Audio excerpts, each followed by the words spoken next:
สวัสดีค่ะพบกับหนิงใน Food Travel พารวยทำง่ายขายดีไม่มีเอานะคะวันนี้หนิงจะพามาทำเค้กกล้วยหอมกันค่ะ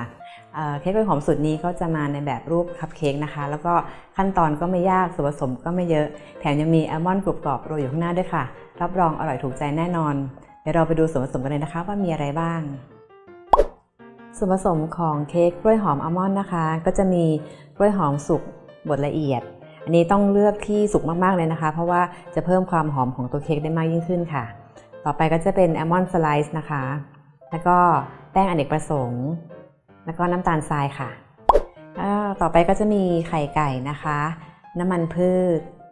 ผงฟูแล้วก็เบกกิ้งโซดาค่ะส่วนผสมครบแล้วเดี๋ยวเราไปดูวิธีทำกันเลยค่ะ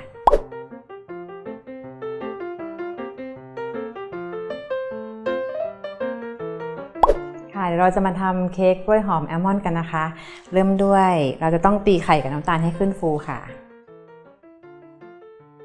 ก็น้ำตาลทรายใส่ลงไปเลยนะคะ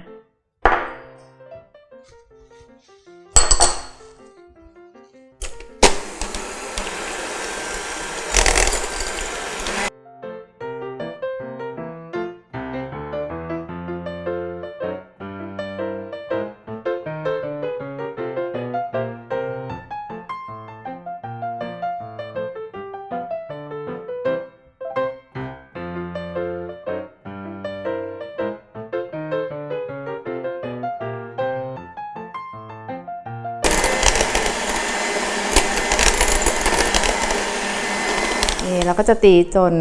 ไข่มีลักษณะที่เปลี่ยนสีแล้วก็ข้นมากขึ้นนะคะต่อไปก็ใส่น้ำมันได้เลยค่ะก็ตีให้เข้ากันนะคะ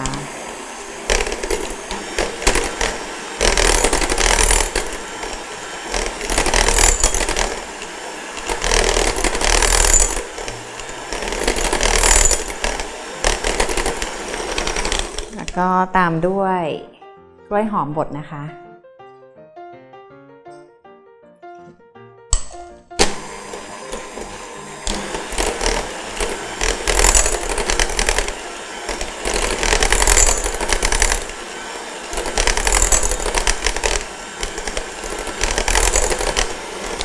ตีให้พอเข้ากันทีนี้ก็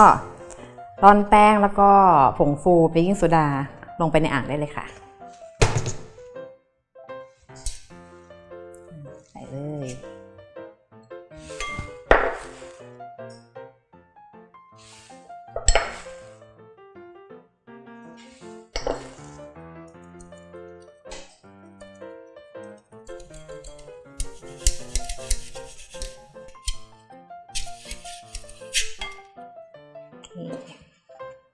ก็ตีด้วยความเร็วต่ำก่อนนะคะ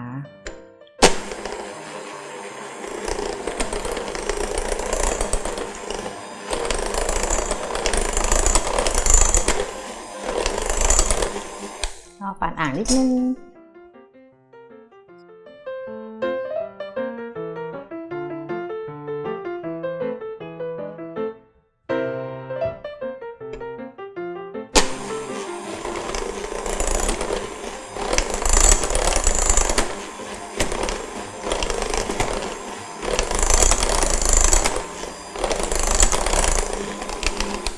ตอนนี้เข้ากันเรียบร้อยแล้วนะคะ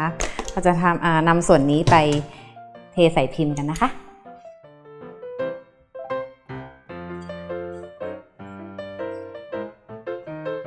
เราจะใส่ไปประมาณเศษ3/4ของพิมพ์นะคะลองกะเอาดูนะคะ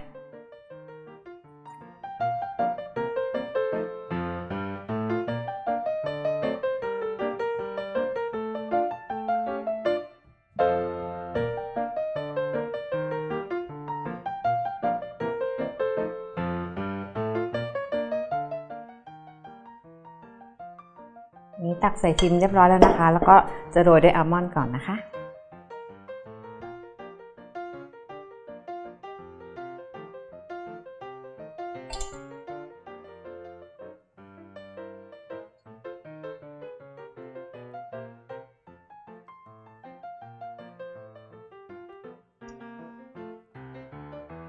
โรยได้มากน้อยตามชอบเลยนะคะ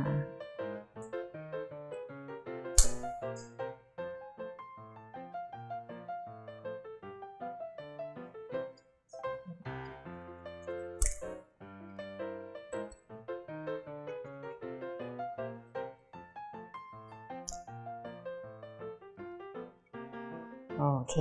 ก็เราจะนำเค้กไปอบในอุณหภูมิ180องศาไฟบนล่างนะคะประมาณ25นาทีแล้วก็ถ้าจะเช็คว่าเค้กสุกหรือเปล่าก็เอาไม้จิ้มฟันจิ้มตรงกลางนะคะแล้วก็ดึงออกมาเค้กก็จะไม่ติดไม้จิ้มฟันนะคะตอนนี้ก็เรียบร้อยแล้วนะคะคัพเค้กกล้วยหอมแอลมอนด์ของเราเดี๋ยวจะมาจัดเสิร์ฟให้ดูนะคะ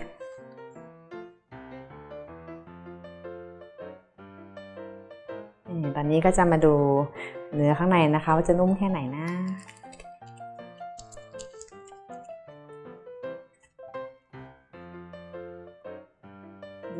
แกะให้ดูเลยโอ้ยนุ่มฟูมากๆเลยนะคะน่าทานมากๆเลยขอชิมกันนะ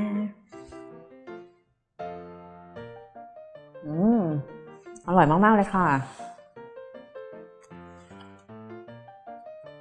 นี่ก็สามารถขายได้ชิ้นละประมาณ 15-20 บาทได้นะคะหรือถ้าใครก็อยากจะลดต้นทุนไม่ต้องใส่อัลมอนด์ก็ได้ค่ะก็สามารถขายในราคาที่ถูกกว่านี้ได้นะคะนี่ก็ถ้าใครอยากทำตามก็สามารถดูสูตรและทำได้ที่ foodtravel.tv นะคะวันนี้หนิงลาไปก่อนสวัสดีค่ะบ๊ายบาย